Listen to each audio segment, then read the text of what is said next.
The distress beacon pierced through subspace like a dying scream, its fractal patterns of desperation rippling across every FTL-capable receiver within 20 light-years. Katniss was the first to detect it aboard the human exploration vessel Defiance, her fingers dancing across the haptic interface as she isolated the signal's origin. "Neo, you need to hear this," she called out, her voice tight with urgency. Neo abandoned his post at the engineering console and crossed the bridge in 3 quick strides.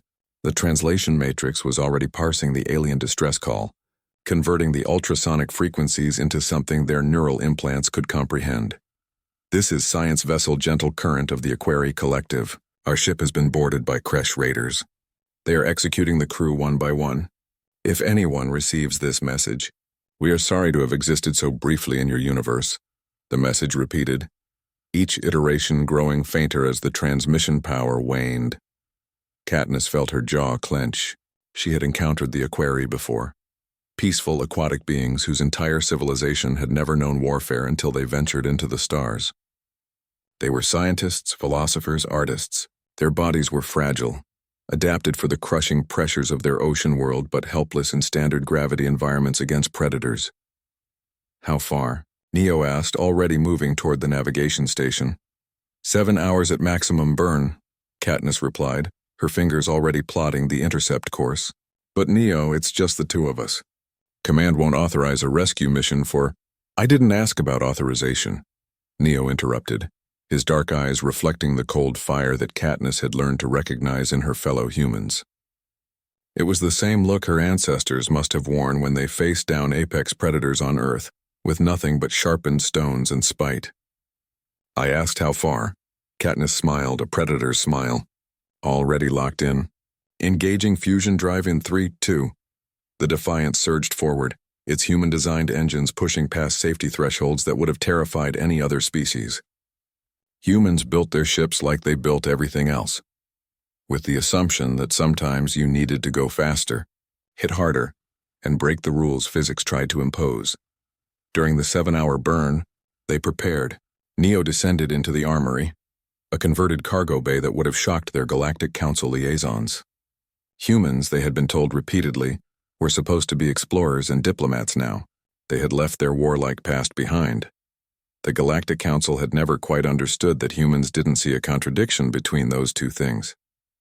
Neo selected 2 pulse rifles, a plasma cutter that could double as a devastating close-range weapon, and enough explosive charges to breach a dozen hulls. Katniss joined him, strapping on lightweight armor that could disperse energy weapon strikes and checking her medical kit. Humans were good at breaking things, but they were also remarkably skilled at putting things back together. The Kresh usually travel in packs of 8 to 12, Katniss noted, reviewing the tactical database. They're ambush predators from a high-gravity world. Strong, fast, and they have a nasty habit of taking trophies. "They should have picked different prey," Neo muttered, sliding a fresh power cell into his rifle. "How's their armor?" "Thick hides, natural bone plating on the chest and shoulders. But they evolved in a nitrogen-oxygen atmosphere. Standard pressure," Neo nodded. "Every species in the Galactic Council came from what humans privately called paradise worlds. Stable climates, abundant resources, gentle predators. Earth, by comparison, was classified as a Class 12 death world, a designation reserved for planets that actively tried to kill their inhabitants through weather, geology, biology, and pure cosmic spite. Humans had survived there for millions of years. They had learned to be very, very good at survival. The Defiance dropped out of FTL 300 kilometers from the Aquarii vessel, close enough to avoid detection but near enough to strike fast. The science ship was a beautiful thing, all flowing curves and bioluminescent panels designed to mimic the aesthetic of its creator's homeworld. Latched onto it like a parasite was the Kresh Raider, a brutal wedge of scarred metal and weapon emplacements. "I'm detecting 17 life signs aboard the Aquarii ship," Katniss reported. 8 Kresh and 9 Aquarii. Wait, make that 8 Aquarii. Her voice dropped. They just killed another one. Something ancient and terrible stirred in Neo's chest. Humans had been the prey once, hunted by creatures with bigger teeth and sharper claws. Then they had learned to make fire, forge metal, and organize into groups that could bring down anything. That prey instinct hadn't disappeared. It had transformed into something the galaxy had never encountered before. Protective fury. EVA approach, Neo said calmly. We breach through their docking port fast and violent. They won't expect a counterattack from a two-person crew. They really won't, Katniss agreed, already suiting up. 20 minutes later, they magnetized themselves to the Kresh Raiders' hull, invisible to sensors in the electromagnetic chaos near the docking junction. Neo placed the breaching charges with practiced precision while Katniss monitored the enemy's movements through the hull plating. The explosion was surgical, just enough force to blow the internal airlock without decompressing the entire vessel. Neo and Katniss poured through the gap like vengeful spirits, their rifles blazing. The first Kresh died before it could even roar its challenge, 3 plasma bolts cooking through its natural armor. The second managed to trigger an alarm before Katniss put it down with a precision shot through its primary neural cluster. Now, the Raiders knew they were here. Good. Neo wanted them afraid. The Kresh came at them in a rush, howling their war cries, expecting the intruders to fall back or flee. Instead, they ran into 2 humans from a death world and learned the difference between being a predator and being apex. Neo fought with brutal efficiency, using the tight corridors to negate the Kresh's numbers advantage. When one got too close, he abandoned his rifle and drew the combat blade from his thigh, a weapon so primitive that most species had forgotten such things could be deadly. The Kresh discovered otherwise. Katniss moved through the ship like water, flowing around obstacles and striking from unexpected angles. She was smaller than the Raiders, faster than their evolved reflexes could track. Every shot found a gap in their armor. Every movement placed her where they weren't looking. The last 3 Kresh barricaded themselves in the Aquari's main laboratory, using the surviving scientists as living shields.